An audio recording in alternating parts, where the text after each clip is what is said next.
Hello and welcome to True North EV. I'm here today with Rafiq.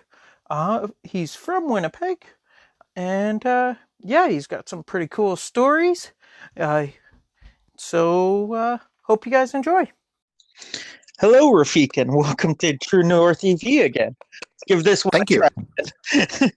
uh, so, what was the first electric vehicle you wanted, and why? The first electric vehicle I wanted was a Tesla. To be honest, I have not even heard about electric vehicles before seeing a buzz about Tesla within the tech community. I started looking into it and talked with my wife. And as a couple, we decided that, hey, this is the car. So we went for it. And so, which Tesla do you have currently then? We have a Model 3 all-wheel Okay. drive version. And so I guess, yeah, must be long range then? This is a long range. Yeah, I think it Yeah. is a little over 500 kilometers of range, which is sufficient, in Winnipeg. So no Yeah. problem.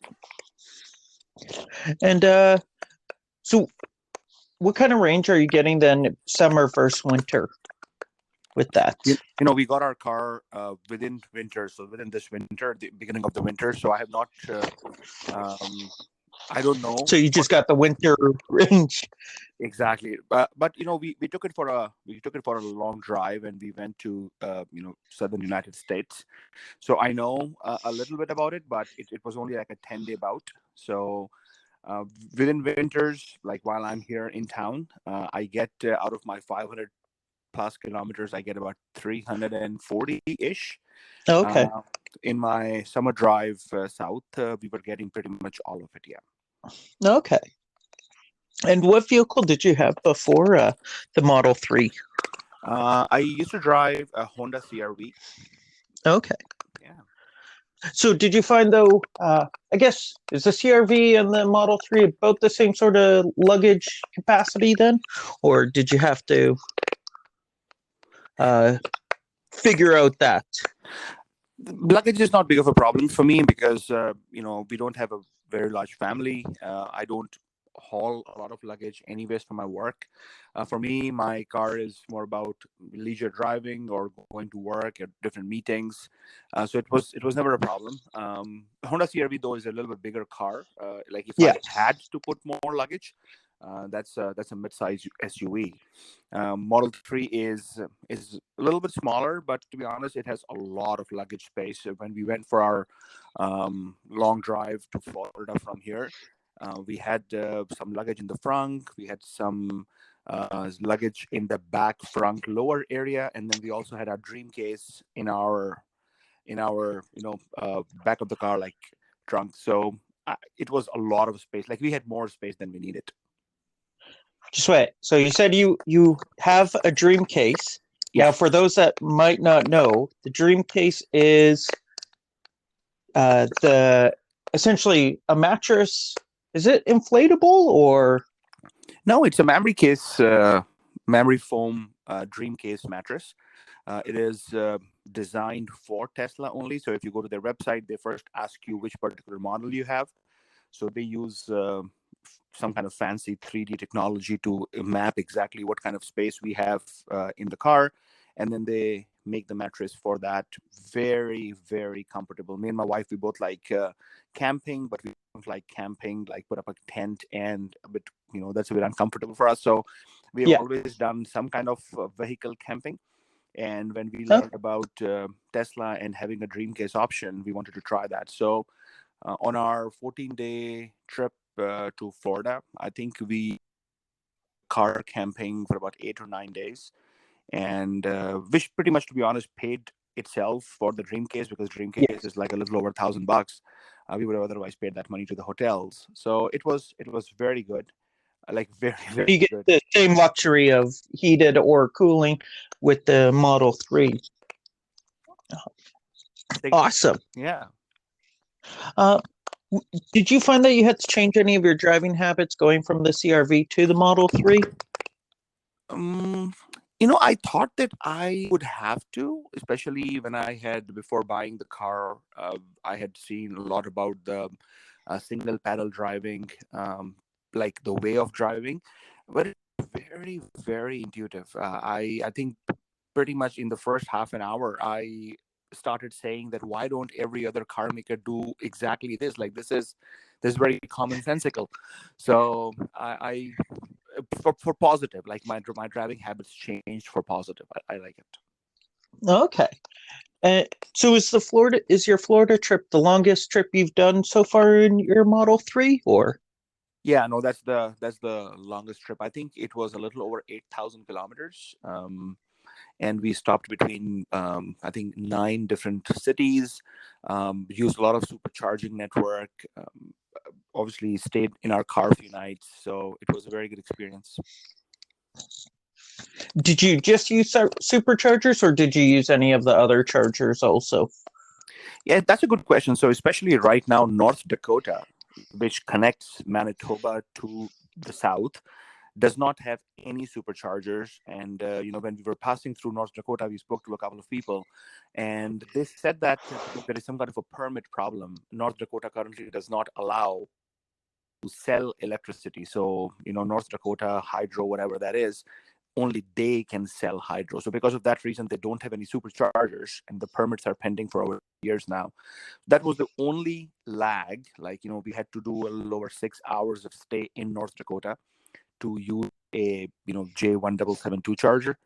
But then once we Yeah. passed through North Dakota, it was all superchargers. Oh, okay. So you haven't used a level 3 charger from anybody but Tesla? I have used it. Like, I still kept my level 3 Chademo charger with me. Like, I have the adapter I ordered from Tesla Yeah. because I wasn't sure whether I will have the need for it or not. So I still had it as a backup option. So before starting our trip within Manitoba, we have a couple of places where we could go and use it just for the sake of ensuring it is working. Yeah. So for that reason, I have used it, but I did not have to use it for my journey. Awesome. Um, what would you say is probably the worst feature of your Model 3?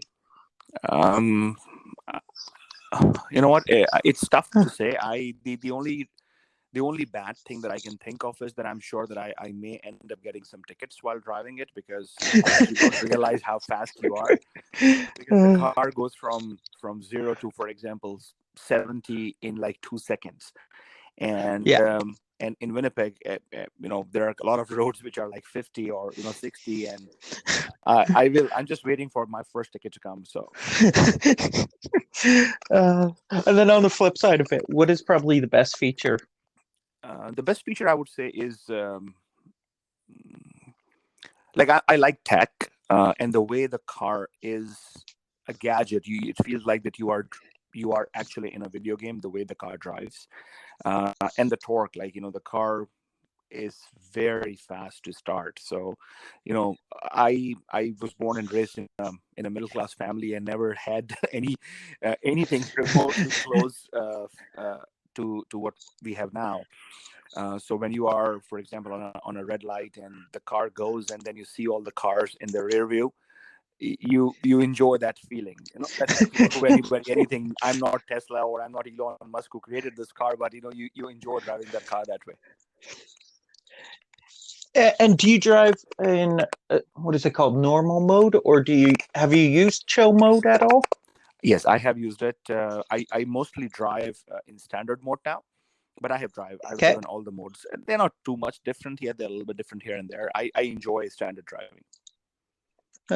Just because I've heard that chill mode works really nice in winter, so I was just wondering if you find that or if standard mode is good enough for winter. Standard mode is good enough.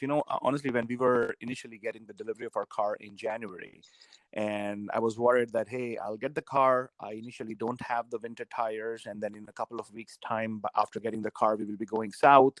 So should I get my winter tires before I go there or not? And then I posted this, question on a couple of forums and blogs, and everybody said, Tesla Model 3, it comes with very good all-season tires, and you will not need to change the tires to winter tires. So I took their word, and the first 2 weeks I drove the car in Winnipeg, which is like core winter, It was all good. The car never slept, or it was very, very controlled. And then obviously when we went to South, it was a totally different drive. Yeah. Yeah, awesome. And so going with the winter, what is probably the worst part of the Model 3 in the winter? Mm, I cannot think of anything. Honestly, I cannot think of Okay. anything.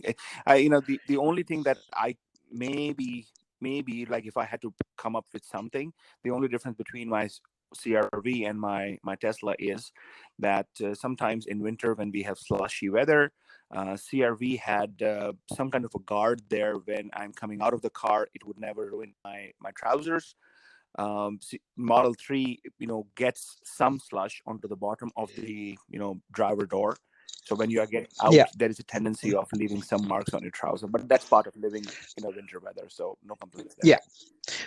You never had any issues with the height of the vehicle, with some of the larger ruts or anything like that? No. Yeah, you could say that, like, no, you know what, I did not have any such experiences, but Okay. yeah, it is a lower car. There is not that much height, like, Yeah. versus some of the other cars I have driven. You just have to be mindful of it. It's a different car. Yeah. Just because I know before I got my Hyundai Kona electric, I had a Honda Insight, Mm-hmm. which was already low, and I know the Model 3 was actually going to sit lower, and we were already scraping some snow drifts and all that Yeah, with the Honda. yeah, yeah. Um, um, and so I guess then on the other side, what's the best part of the Model 3 in the winter? I think the best part to be how fast the car heats up. Like sometimes I'll just start up the car through the app, 5 minutes before leaving my home, and I've never seen any frost.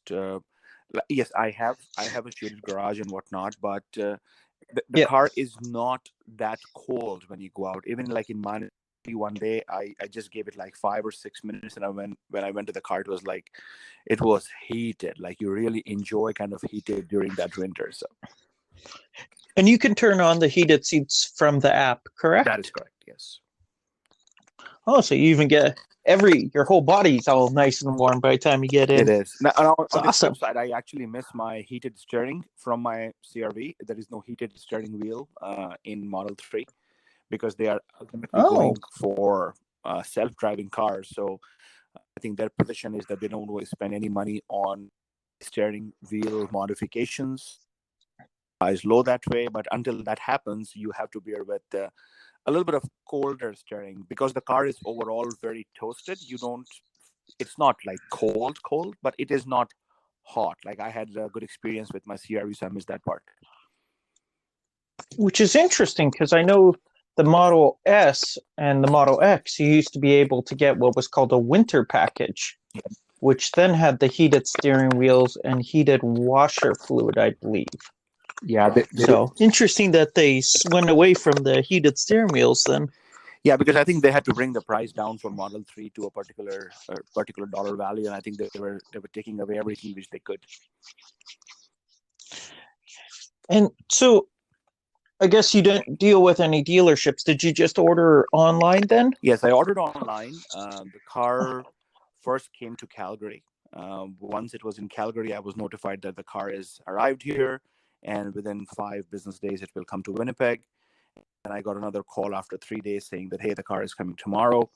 And then it was delivered. Like, we agreed on a spot that, hey, this is where I am. The car will come here because they come in a big truck, right? So the truck would not Yeah. come into, exactly to my house in the smaller alleys, but we agreed to a spot and they brought the car there.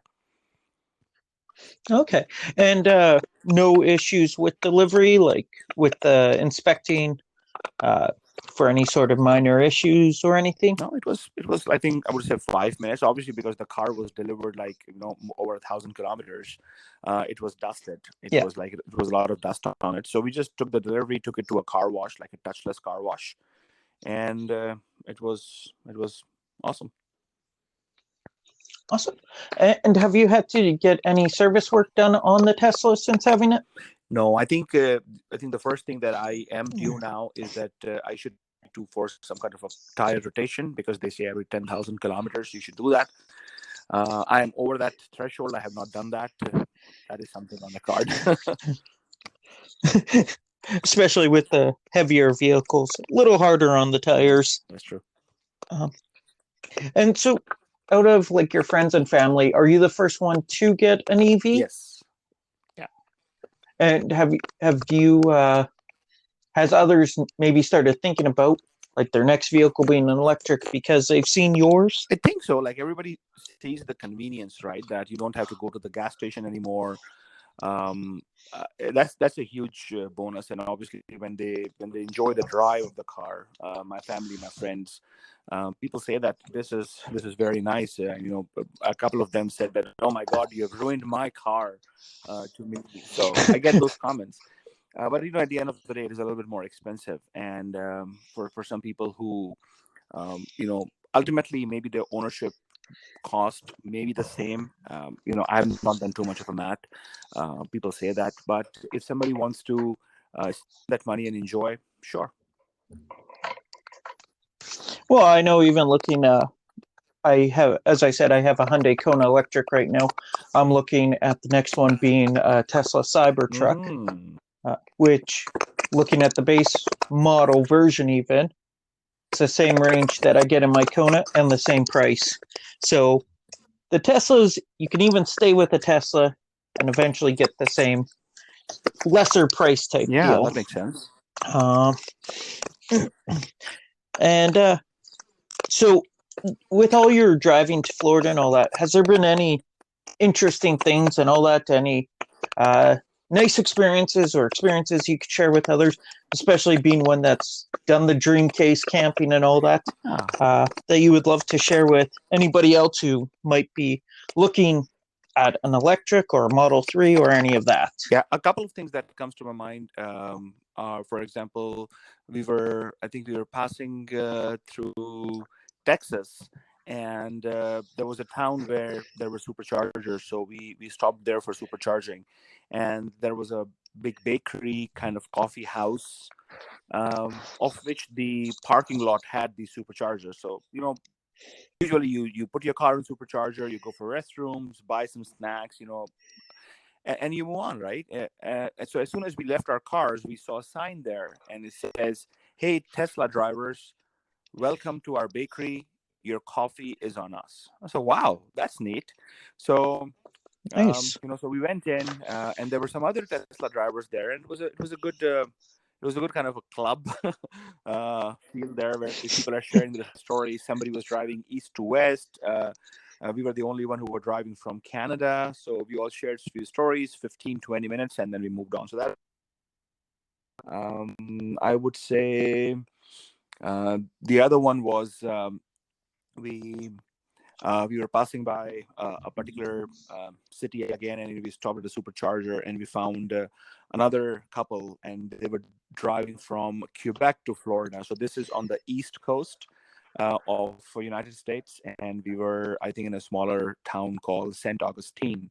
Very beautiful city, and we were there, and there was this couple from Quebec down to Florida. So we met them, and this was the time when, I think it was, I think 8th or 9th of March, and we were hearing coronavirus stories, and we shared some thoughts. We were actually coming back, and they were worried that they are now going to south, and how soon they can come back and all that kind of. It was good fun.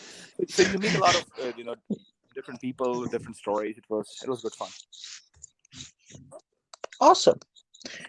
Would you recommend the Dream Case to others? Oh yes, absolutely. Now it is not as big as my king size bed, but I can tell you, me and my wife, we are reasonably sized people, and it was comfortable, actually, very comfortable. The first night, as I said, when we drove south, we stayed in a hotel in North Dakota because there was no superchargers. But then after that, we stayed in the car for 3 nights at one of the camping grounds or rest areas. So for the 5th night, after staying 3 nights on the Dream Case in our car, in the 5th night, when we again stayed in a hotel, and we actually did not like it. The beds were not as comfortable. some, sometimes when you're looking for a discount hotel, you pay like $100, and the beds are just okay. You don't get your memory foam mattress, and next day you say, you know what, I'm actually waiting to go back to my dream guest memory foam. So it's very good, and it's very comfortable actually. So every morning when we start driving, it takes less than a minute to get the car back in the shape, and you start driving. And how did you find the space between the trunk and the back seat type deal with the dream case? Is it a little thinner? Is the dream case a little thinner there then, No, or? it's standard size, and there is enough space that you could easily roll over and still have 6 inches. So, at least for me, yeah, Okay. yeah.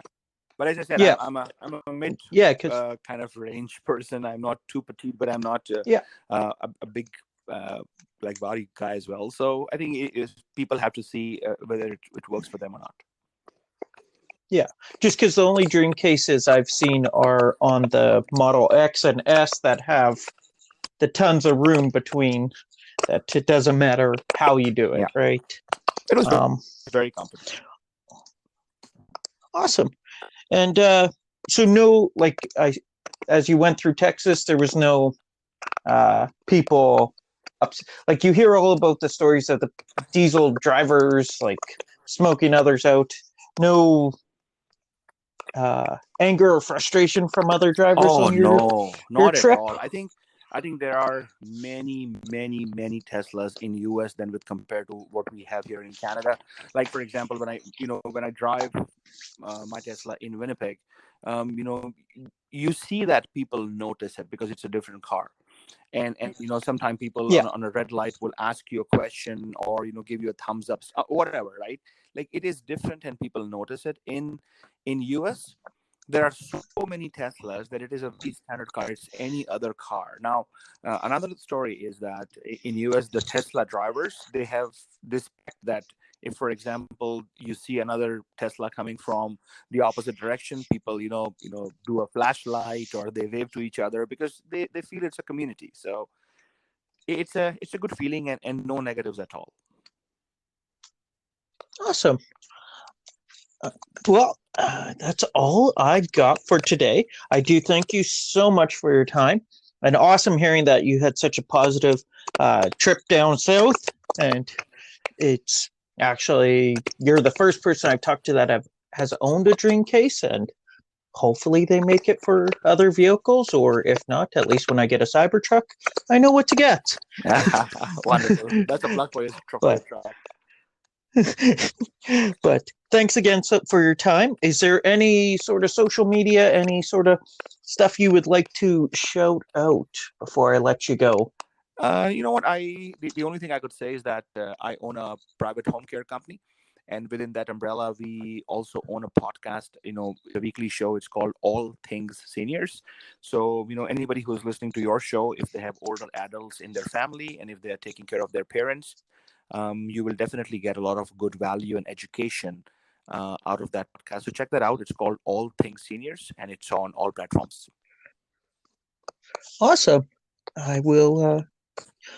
If I can figure out how to put it in the notes, I will definitely put it in there, and or at least I'll put it in the notes and for people to go to. Thanks, James. Awesome. Well, again, thank you so much for your Likewise, time. it was my pleasure. You have yourself a great weekend. Bye. It was awesome talking to Rafiq, and I enjoyed all his awesome stories about traveling with the dream case, and yeah. So I am going to put a link to his podcast if you guys are interested in that. If you are a caregiver or deal, or your parents or grandparents or whatever you're going to be possibly taking care of them, I'll put his link in the description. And yeah, if you guys want to get a hold of me, you can email me at truenorthev@gmail.com. You can find me on Facebook or Twitter at True North EV Podcast. And yeah, if you guys do want to give me a call or whatever, you can on Anchor. You can actually, there is a number you can call and leave me a message. Give me any thoughts, opinions, what I did right, what I did wrong, what you would love to hear about. And yeah, we'll go from there. Awesome.